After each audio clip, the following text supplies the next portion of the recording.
Hello, welcome back to the L1 show. Today's September 12th, 2023, and we're doing government and security stories to start your week. Once again, brought to you by Linode. Thanks, Linode. Use our code, $100. Yay. It's not, that $100 is not what it was when we started that. Okay. $100 does not go anywhere near as far as it used to. My goodness. My mom's vet bill today or my mom's cat's vet bill was $120. That would be really sad if you were taking your mom to a veterinarian to save money. Well, Google, we have said a lot of bad things about them. I think they were all justified. And if you've been using the Google search very much lately, you've probably noticed a decline. You're not the only one. The entire world has noticed it. And the New York Times have decided to ask, has Google peaked? In first monopoly trial of the modern internet era, U.S. says its sight on Google. I think Amazon would have been lower hanging fruit, but okay. Yeah, I also thought Amazon's kind of, they're both pretty monopoly, but It is weird as their power seems to be receding. Is that the reason now is the time to attack? Yeah. Like before they were too strong, but now that they're failing, we can finally penetrate their armor. or maybe they started this process a long time ago and the speed of government is such that it's like, oh, now we'll do it. Also, the internet has consolidated to the point that we don't need a search engine anymore. You can just find it on these 7 websites that are the destination for everything. I do hate that. I've seen it. Sometimes, like, I'll go to bed and I'm like, I've seen everything on the internet today. And then I just fall asleep. Well, how many times have you gone to search for something and the search engine results have been worthless? And so you resort to doing something like going to Reddit or going to our forum or going to whatever forum makes content for whatever thing it is you're searching for. Permies.com. Yeah, which is, again, consolidation. So yeah, they point out the various ways that they might be going after them. We don't have any concrete details at this point, but this is the monopoly attack. This is saying, hey, you're too powerful. We need to break you up. So I'm sure we'll be seeing a lot more of that. Meanwhile, Google is scrambling to get their bribes and stuff ready for this. And it's interesting how, as Google was sort of like the private sector controller of all the data, they controlled the information, and now it's slipping out of their hands. But there seems like there's another set of hands under it, just greedily gobbling it all up with an unlimited budget. This leaked email, the Customs and Border Protection tells airports its new facial recognition target is 75% of passengers leaving the U.S. But in the article from 404, they talk about how spokespeople at the airports have said, no, we have to scan everybody. We don't have a choice. You can't opt out. And you can theoretically opt out. We covered that story in the past, but this does not bode well. It's the implication. Yeah. The reporter who they quoted here, I don't know if it was from that site, but said, hey, I know that I can opt out because, I've been covering these. You have to let me opt out. And the worker was just like, I'll just put down here that it malfunctioned. Because technically you can still opt out, but according to the software, apparently there is no opt-out branch anymore. So this is amazing user hostile stuff. Imagine talking to your manager and it's like, I need to take a break because something awful is happening. And it's just like, do you mean you're taking personal time or do you mean that a patient is dying? And it's like, well, patient is dying, I guess. Shout out to that airline worker. Yeah. They're just like, okay, let's be pragmatic here. I don't have time for this. I don't actually care that much. I'm not getting paid that well. There should be a checkbox option in the software for poop malfunction, as we will learn about in the nonsense section. And I bet you won't get any of that kind of wonderful, user level pragmatism from this organization because these people are probably immune to being fired for incompetence. They're just coasting along those government jobs and doing absolutely nothing. The Pentagon has the worst IT help desk in the U.S. government. The DoD is dead last for tech support, equipment, communication, and function, staff say. Yes. And if you as a contractor show up with rose-colored glasses and say, I'm here to make things better, I'm going to do this work for free that is amazing and just makes everybody's life better. Not only do they not want that, it sends them into a tailspin panic because their world as they imagined it didn't exist. But eventually Wendy Masiello comes in and fires everybody. So that was nice. They had a great quote in here from somebody who was a previous employee.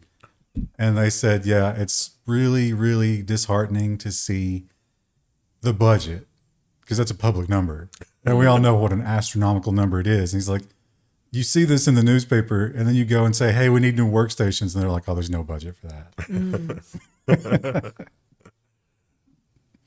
We're paying some contractor to tell us that stuff's broken that we don't actually want fixed because we can hide things. Or it's just all going to the weapons contractors. Every penny. Yeah. And this is probably not the IT department, but I guess the web department, they are letting them have a little bit more fun over at the Pentagon. A little something to distract the plebs. Pentagon's new UFO website lets you explore declassified sightings info. This feels like a Disney website talking about Star Wars as if Star Wars is real. Yeah, this was odd. Star Wars, the science fiction, not Star Wars, the satellite weapons program. So you can search, as a commoner, you can search and go through the various redacted things that we've already seen. You know, it's all been covered by the media What if lately. there's any Easter eggs where they've redacted something, but they've done it poorly, so you can kind of figure it out like an Easter egg? Like the black Sharpie trick. Yeah. But if you are a government employee, this is not ready yet. They say in the fall. I mean, we're rapidly approaching the fall. You're going to be able to upload your own encounters, but only if you're a government employee. I imagine you have to probably have the cat card. Yeah, Apple's given them an amazing API too, that if you submit something on this, your phone is also going to secretly report your location so that a van can be dispatched. And here's a fun follow-up. If you'll recall, the Apple wanted guns for their private security team, but they are in the no gun zone out there in California, where they will not process concealed carry, even though federally they're supposed to at this point. So how do you get around that? The prosecution in Apple's iPads for concealed firearms licenses bribery case can go forward. Dun, dun, dun, dun, dun, dun. The answer is you pledge free iPads for the campaign of a local politician. We've covered this story before. Right, but they were trying to get it thrown out of court. Yeah. That is not going to work. So we are going to get to see this, and we'll get to see discovery from this. Won't that be fun? Remember, we also covered the very closely related but actually different story about how on-campus Apple security in California, their people, they wanted to carry firearms, and they had trouble getting the permits, and they sort of greased the way with iPads. That is exactly what this is. Yeah, yeah. They're so slick and slippery. I thought this was the politician was getting elected as well. No, this is the case where they figured it out, and they're trying to go after him. Oh, okay. And they were trying to get that thrown out. There's a political bribe part of it on the political side, and there's a firearms concealed carry license bribe. Well, the political bribe, allegedly, the political bribe led to the local authorities clearing the concealed carry permits. Okay. So no one, there's probably not a recording saying, well, if you gave us some iPads, but they said, yeah, we haven't processed these yet. And knowing they never would, they were like, what if we gave you these iPads? Fun times. Just slide it across the desk. Oh, it was a Maybe pallet. this will change your It was mind. probably a lot of iPads. They just had them in Bring a whole duffel box, bags and yeah. dumped them on the table. And boy, we're really seeing a big battleground here for the parental rights, especially when it comes to online. And it is a very tricky topic. Judge blocks Arkansas law requiring parental okay for minors to create social media accounts.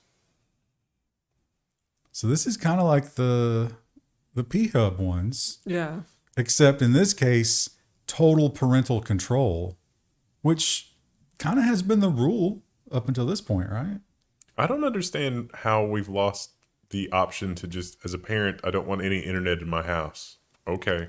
And you know what's funny is if you read the books, the autobiographies of famous celebrities and politicians, they will often say that's how they raise their kids. There was some celebrity I saw posted, what's her name? Mendez something. They don't allow, like, the kids can't have Wi-Fi. They're allowed Right. to use devices every now and then, but, like, there's no Wi-Fi in their house. No screen time, Yeah. no sugar, very locked down because, you know, if you're super rich and influential, you know that's probably what's best for your kids. But if you're just a pleb who doesn't want to increase the user base of these intelligence assets, no, it's not up to you. I definitely agree with not forcing the websites on the internet to police someone else's parents. that seems like a path to absurd things quickly. But this is not that. This isn't taking any agency away from the online platforms. This is simply taking agency away from the parents. Yeah. As a kid, I would have supported it. Because I'd be like, how you can't? No, I want this. Also, can you imagine having to eat dinner with a kid after they have used the government to force you to let them sign up on social media? Well, even if it opens a Pandora's box, because kids do have some free speech rights, and it's like, okay, we're going to take that away, and it's like, well, in the internet context, maybe. But I don't know if a kid has free speech rights when their parents tell them that they can't. It's a I complicated. don't know. I think kids on social media is probably not great, but at the same time, it's like we are living in an increasingly online world. When should they be exposed to that to learn how it works? Like, Well, I hope they go after those celebrities and politicians. yeah. I don't think they will. See, this one is the lead Right. in that this is wrong. The other side of the coin, of course, is the laws saying that everybody needs to prove their age online in order to protect the kids, which is weird. Like, on one hand, the kids must have agency, but on the other hand, they must never look at this. Texas law requiring age verification on adult sites ruled unconstitutional. What a great stock image. I laughed out loud when I Yeah, opened that's this really link. good. Yeehaw. The peach emoji Yeah. is just perfect for all of these stories. Did you think whoever made that knew? Oh yeah. You think No, so? they did, because apparently, like, I was reading the comments on this story to see if anyone else also laughed at that picture, and someone knew who the artist's name was and was like, every time No. I see his pictures. The original peach emoji. I mean. Oh, that one. I don't know. They probably didn't, because the eggplant. I wonder if they knew about the eggplant. Is pretty. Do they include all common fruits in the emoji set? No, There's a reason they went for the peach, right? I mean peaches are fairly common. They have strawberry, peach, eggplant. I think they have carrot. Banana. Yeah. Engagement challenge. Do you think the peach was on purpose? Also, did you notice your little silly game probably generated more engagement than anything we've ever done? Yeah, I did. I forgot to bring it this week. I realized as I was driving, I was like, oh, I forgot the game. A lot of people really big fans of having dragons, even if they have to pick up the dragon poop. Wow. Strong feelings about snakes versus spiders, too. Yeah. Well, maybe some of you out there are experts in weird would you rather questions. But what makes you an expert on AI? Apparently just working in the industry, and I'm not sure if we should count on these people to give us the answers. Exclusive survey. Experts favor new U.S. agency to govern AI. Only 14 of respondents to this survey have any clue. Also, when given a list of people, This blew my mind. go ahead. Yeah, so they had a list of like big tech CEOs and like other government agents. Biden was at the top, 9%. Everybody thinks Joe Biden ought to be the AI controller. Yeah, I was like, in what world? I mean, whatever for him as a president, but like he's so old and he doesn't have any like particular tech savvy. Why him? There's no chance that he understands AI. No. Yeah. None. No clue. I would bet my life on Joe Biden does not understand the first thing about artificial intelligence. What if we had a way to test that and he was actually pretty well educated and then you had to kill yourself? Well, then Oh, I can't say that. That'll get us new on a test. that would expose some sort of crazy conspiracy, right? I Because guess, he's yeah. been sandbagging this whole time. Dark Biden strikes again. I love those memes.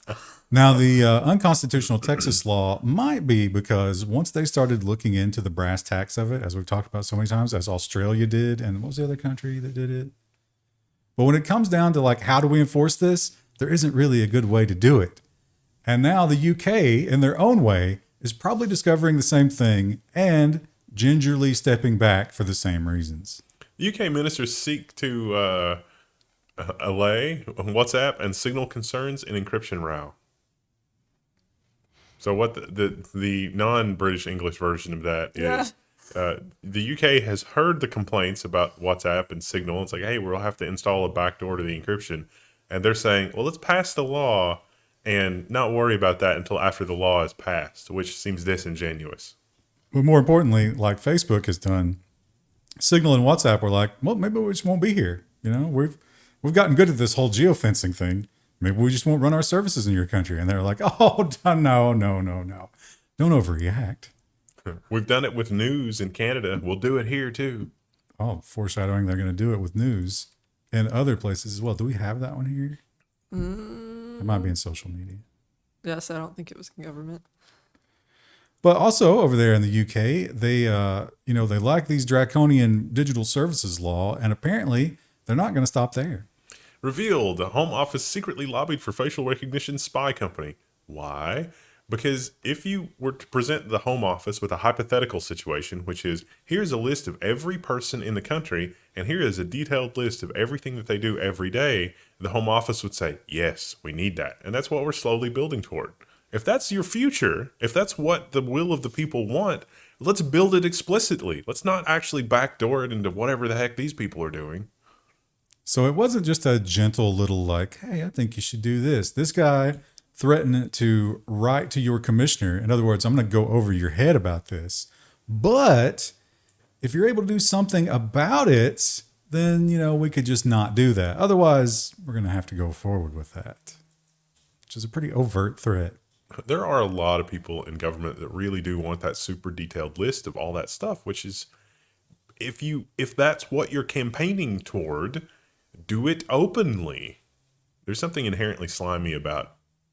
Politicians. Also, Yeah. this company is FaceWatch. I would love for somebody to investigate what his financial ties might be in the FaceWatch pipeline.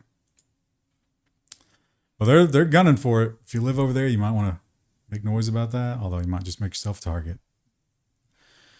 And, this is what I was talking about. When it comes to the whole, okay, we just won't do it in your country thing, the big tech companies are actually getting quite good at it. Microsoft has stopped forcing Windows 11 users into Edge in EU countries. So this is the ongoing saga of, I've noticed that when I click a link in email or Teams, it always opens in Edge regardless of my browser's preference. It wasn't enough that Microsoft made it hard for you to switch the default browser from Edge to something else with superfluous extra clicks. They're now not giving you the choice. It's like, we have to open it in Edge. No, you don't.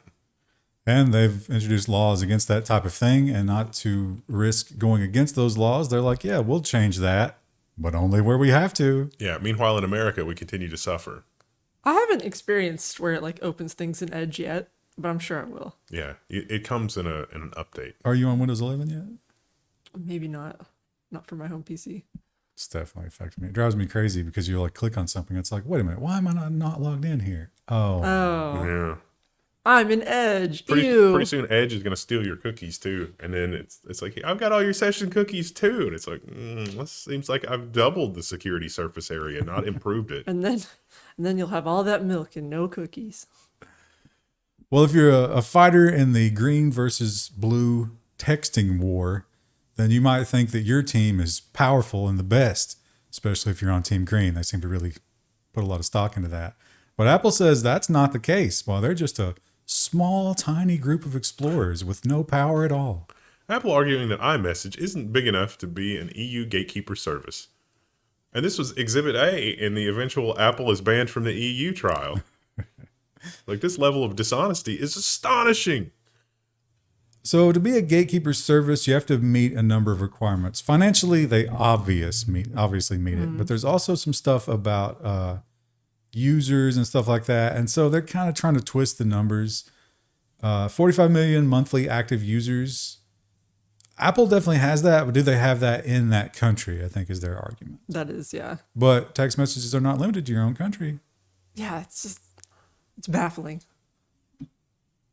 That's like when Amazon was mad because they were like, we're not that big of a retailer. It's like, really? Really? And That's the argument you're going to go with? The trend of, okay, we'll do it different, but only because you made us, continues with Apple.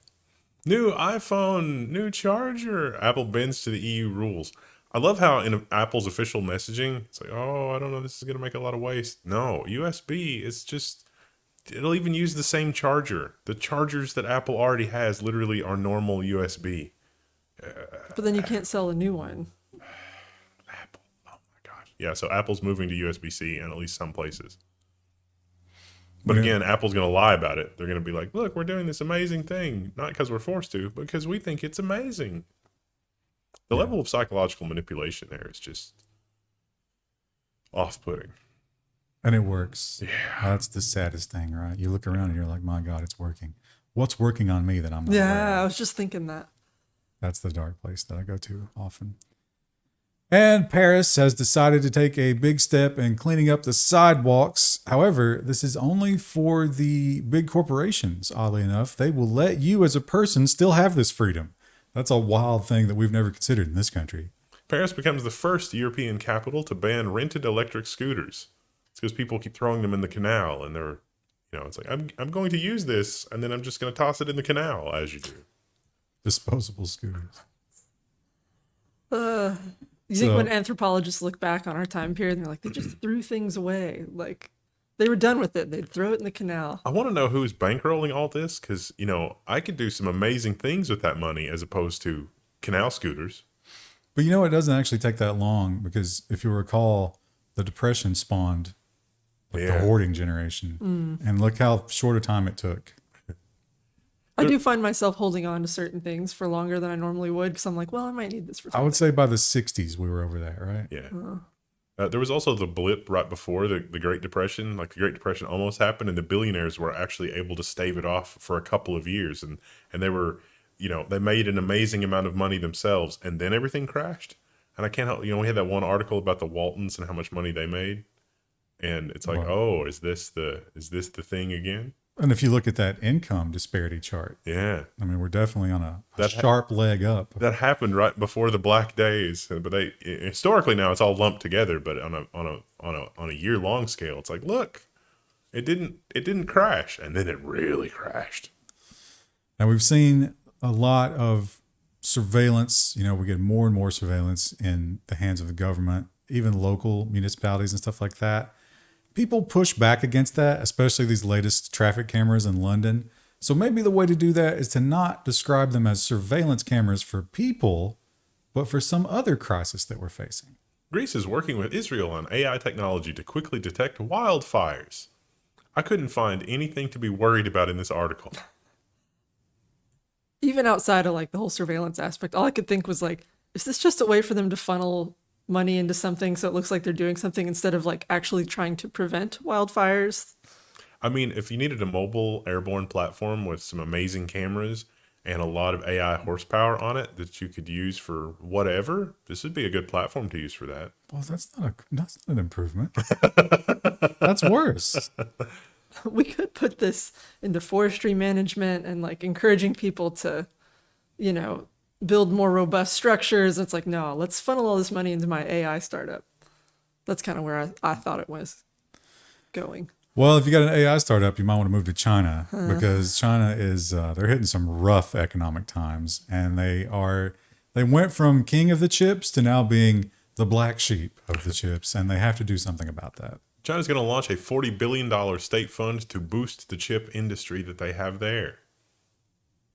Okay. Neat. Something tells me that some of that money might go to corruption.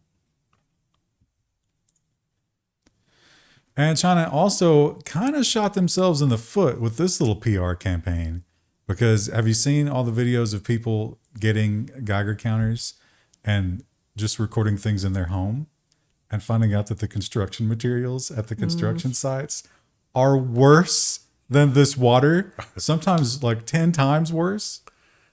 China's anger at Japan is fueled by disinformation. This article, I would recommend, this is one of the ones I'd recommend reading this week if you have the chance, because like some of the stuff in here is just unhinged. Like some of the citizens of Japan are like, or not Japan, but China are like throwing fruit at like Japanese school children because they're like, are they responsible for that? I don't. And literally just calling up Japanese numbers and just screaming at people. Yeah, it's just, I don't.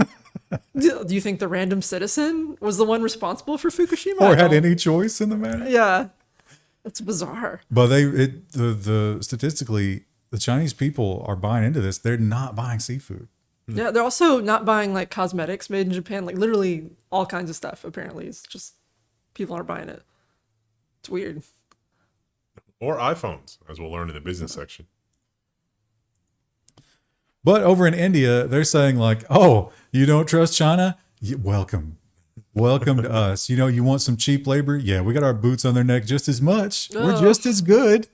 Telecom companies in India want tech firms to pay for network usage. This is the whole Okay, what are you selling the customers? If you're not selling the customers internet access, what are you selling them? Of course, same thing in this country. Yeah. Same thing in Europe. It seems like this is really something that they keep screaming about. And the telecoms tend to get their way. I This don't is know. annoying. In terms of like the lobbying ladder, I don't know who's higher up. Who has more pull with the government? Because both big tech and telecoms have a lot. This is madness. It's also a little bit of history repeating itself because when electricity was new, they tried to figure out all kinds of way to charge you different rates for the same electricity in a residential setting. And I know that there are like commercial internet and commercial electricity and time of day. But for a little while here in America, you had different kinds of outlets. There was an outlet that was metered one way and an outlet that was metered another way. Don't plug in the hairdryer into the big one because that one costs a lot more. Yeah, lighting was cheaper than electricity for appliances. Wow. Yeah. Well, over in Australia, they are kind of starting to feel that whole China thing. And they're seeing that, because China is their close neighbor and there's a lot of movement between the two countries, that things are getting a little weird with their reporters and their tourists and stuff like that. And they're like, wait a minute, might we have been involved in something just like this? Maybe we did wrong. Australian MPs to lobby U.S. to drop the Julian Assange prosecution or risk very dangerous precedent for Russia and China. This is a very, if you read this is not, a pro-Assange cheerleader writing this, but it's very sobering what the man has gone through for no good reason other than political enemies. A lot of political enemies. Yeah. Literally the whole political ball of wax. And the article is sort of correctly pointing out, it's like, well, if this happens, like if we're not being as idealistic as possible, hopelessly idealistic, then other people are just going to do even worse things. And one thing we're seeing as the Western economies and China and Russia all kind of slow down at the same time, in terms of Russia and China really hitting the rocks, who do you go to as kind of the bank of the world? Who funds all these projects? And more, it's the Middle East. Israel's prime minister pitches a fiber optic cable idea to link Asia and the Middle East to Europe. Yeah. If you have a road, be it digital or brick and mortar, that you can provide services and goods through, that's good economically. Instead of your fiber optic cable terminating at the NSA, you can terminate it at Mossad. Variety. Is the internet, a new internet routing protocol going to be that you send it through both and whichever one is different, something got messed with? I think they're just recording it. And, in a couple of years when we're all political prisoners for having said these things in a public platform, I'm looking forward to catching up on my PlayStation 2 library. I don't think it's even PlayStation 2. I think it's PlayStation 1. But by then, they'll have moved forward. Prison Amazon accounts keep federal inmates stuck in the 1990s. They can't buy anything that goes online. They have to buy things that work offline. So it's retro video game consoles. This is Canada also, because these kinds of things are not even really allowed in the U.S. I wouldn't be mad if I was a prisoner who got to play PlayStation 1 games. That's what Spyro came out on. It's going to suck, though, when it breaks down. Hard to replace. Although in the U.S., they apparently let you have a CRT television that's transparent, which seems like an awful lot of components. Those are very expensive as well. I bet a PlayStation through the prison program is probably like $300. But it really raises their entertainment level so they don't riot as often per prison Probably architect. true. And here's something that we've been talking about for a long time. And this whole right to repair, the automotive right to repair thing is kind of about this, but ignores this glaring part of it. Because what they want is the telemetry. But what we're not talking about is how much telemetry. If you get a new car, it's a data privacy nightmare. That's the headline. The alternative headline I would have picked is Nissan explicitly is gathering information about your sex life. Oh. And you're wondering how could they do that? Well, the whole process of buying the car, applying for credit, however you found them on the internet, they're so good at putting together advertising profiles at this point that it all gets rolled into one thing and is constantly updated with your driving habits, your braking habits. They put you into different advertising buckets based on how you drive your car. Where you take your dates in your car. So everything is being tracked. Nissan was the worst, but they weren't that much worse than all the other ones. They literally created a category for Nissan because how bad it was. So Like they had a bad, I was like, this is the worst offender. And then they looked at what Nissan was doing and it was, wow, we have to create a category that's even worse than the worst one because Nissan was so bad.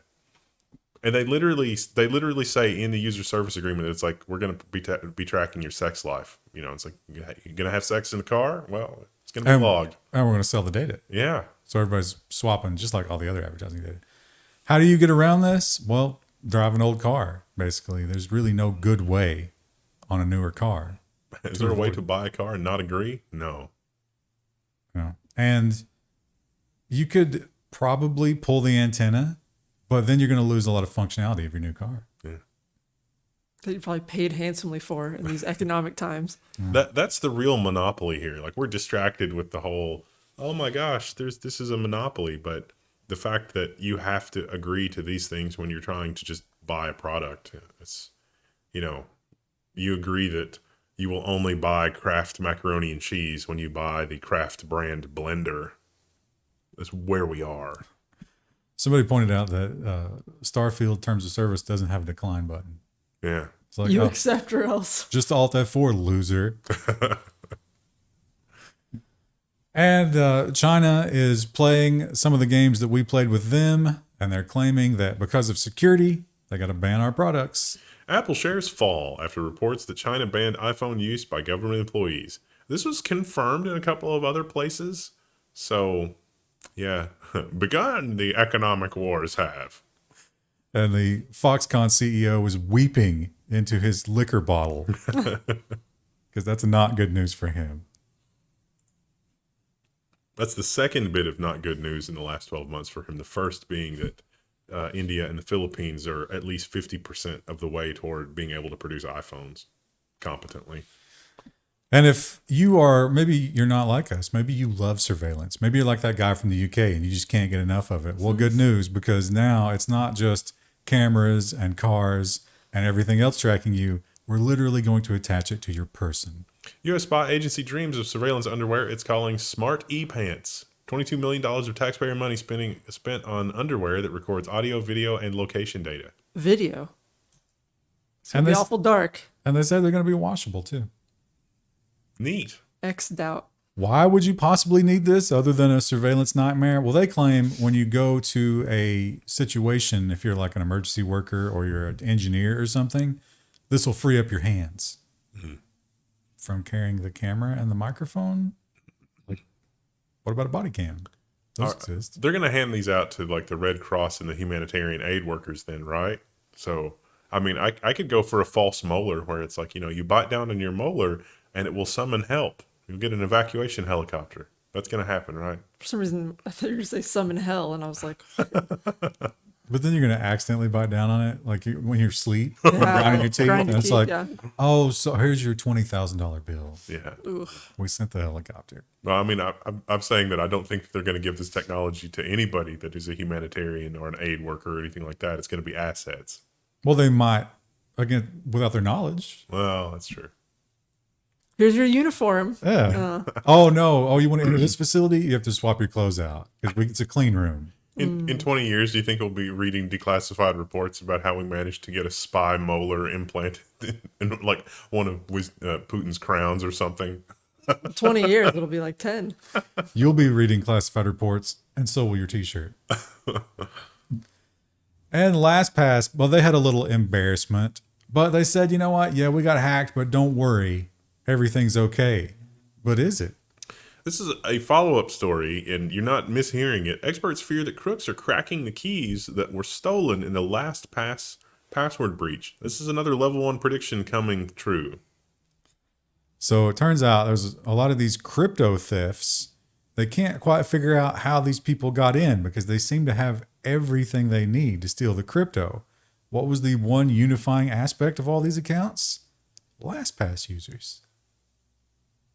It turns out in a world where there's so many GPUs and so much AI and so much leftover mining hardware, you can use a lot of GPUs for password cracking as well. You got some high value targets. Maybe it makes sense to rent some GPUs for a while to figure out a password. You know, I was just enjoying an audiobook about a certain infamous billionaire who's dead. And they talked about how one of the guys, as a part of that whole thing, had like the dead drop, like the dead man switch drop. He was like, yeah, don't, and this book was written in 2016. He was like, yeah, don't worry. It's a TrueCrypt encrypted thing. But that's been broken. So someone has access to that. Probably someone in the government. Fun times. Do we need to pause? And subscription software, it's getting pricey. You got so many different things you got to subscribe to. It kind of sucks. So it's nice when all of a sudden you can get it for free. Hacker gains admin control of Sourcegraph and gives free access to the masses. But it's because the developers accidentally published the master admin credentials. So this guy actually spun up a little service where you could create an account, submit your account to his service. It would give you admin privileges. So you could do whatever you want. And really, really increase the interest in this service. Wow. Look how dramatically that line goes up. Although this could be a manipulative chart because they don't have an axis over here. It went from 2 users a day to 20. And at this point, there are certain security issues that there just simply isn't an excuse for. Why are we still seeing these headlines? LogicMonitor customers hit by hackers because of default passwords. Yep. I can't tell you how many times I'll set up an account for somebody and I'll send them this like, oh, here's your password. Change me 1, 2, 3. Yeah. And then you go and you look at the change date on their password field. It's never been changed. It's kind of a test. If they don't change it, then their account expires. And then it's like, why can't I log in? And it's like, well, We discussed this per my last email. And the IRS, if you recall earlier in the year, the IRS announced that they were keeping a lot more records. They were going to digitize everything, and it's going to be way more secure because they are serious about security when it comes to your tax information. the IRS can't find millions of sensitive tax records, according to Watchdog. Now, you might be thinking, oh, these are the electronic thing has gone wrong. No, this is a preview of how the electronic thing is going to go wrong, as we will report on next year or the year after. These are actually the old records where they haven't digitized them. They converted them to microfilm in order to hang on to them. So I think it was, 2010 or 2011 or something? They've lost pretty much everything. And it's at a processing center. And I guess this reporter went to the processing center to actually see, like, what was going on. And they brought up, like, well, we just walked in here. Who has access to this? And people were just kind of like, well, everybody. The pizza guy, the guy who brought a Subway, our DoorDasher, Amazon dude. So they found empty boxes. So they were there. Well, the boxes were there, but not the microfilms. They'd escaped. Meanwhile, there's somebody that works intelligence for some other country that's like, oh no, they finally noticed. That was their way to get lots of intelligence with, easily. And if you want intelligence, you're going to have everybody's phone, the spy in our pocket, and Russia knows that.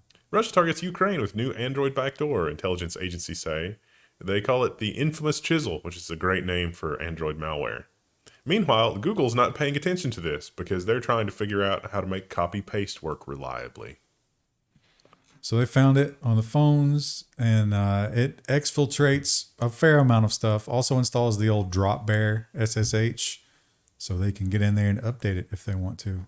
How hard would it be for Google to write a service that's like, hey, it looks like Drop Bear is installed on your phone. Did you do that? Are you aware of that? Don't show them this last screen. Will it refresh? No. Nope. Torrent Freak is dead. Torrent Freak Rip. is down. So we can't show you even the page because Torrent Freak decides to put IP addresses on the page. But we can read the URL. I can't, but Wendell can. Google removes pirate sites. Oh yeah, from your own personal links. So if you've been using Google's bookmark service or saving links to pirate sites or anything like that, even though it's not technically the public internet, you may have gotten an email from Google saying that they removed a link to that. This person had a link to Kick-Ass Torrents, and it was removed from their thing because of a DMCA request. But that's not the story here, I think. You can go read the Torrent Freak story and whatever. If it's up by the time you guys get if back. it's up by then. The story here is that we are dangerously close to the situation where Google is going to preemptively remove stuff from Google Drive. This is exactly the same functionality. We originally reported like a year ago, people had empty text files and they were getting emails. It was like, this is the most forbidden kind of material ever. Google was actually already scanning your material and misclassifying it. Rights holders are going to push a campaign where they say, if you have a file that matches this MD5 sum, we verify that this is a pirated copy of, Babylon 5 or whatever. And you should not have that, and it's just going to be deleted from your Google Drive account, because that's within Google's capacity to do. It's like, how many people have a file that has this MD5 sum? Oh, this is a pirated copy of Babylon 5. Delete it. This is our future. And it won't just be Google. No, yeah, it'll be literally all cloud services, and the processing capability is there. Rights holders will insist on that. You have no property rights anymore. And if you think, well, somebody will fight back against this. Well, how do you fight back against DMCA? The only people that'll fight back against this are us watching this program, and there's not a lot of us. You tweet YouTube support, and they are always so helpful. I'm sorry, you ex YouTube support. I'll never say that. It doesn't matter that I have a license to enjoy Babylon 5. I have at least 3 licenses to enjoy Babylon 5 in all of its formats. Think about how dystopian that is, though. Yeah. Like, you need a license to enjoy this art.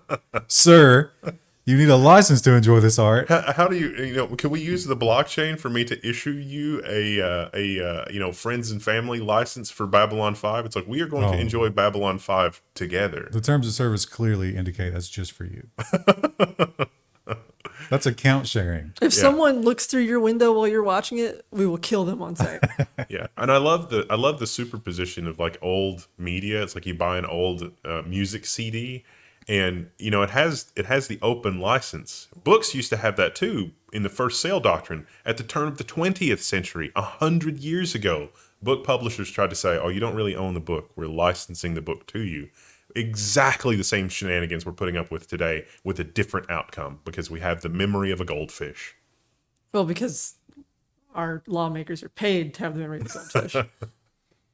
Yeah. I mean, the more I look into the kind of stuff that bad agencies were doing back in the day, it's like, wow, we've learned nothing. We've known nothing. Like, how did we just let this disappear? This is the same thing that's happening now. It's can we copy paste? It's almost to the point where you can copy paste like Inland Steel and the chemical company with like Pfizer. Yeah. And probably there's you can usually trace the roots of those companies back to one of those other companies. We'll see you tomorrow with business news. It's exciting.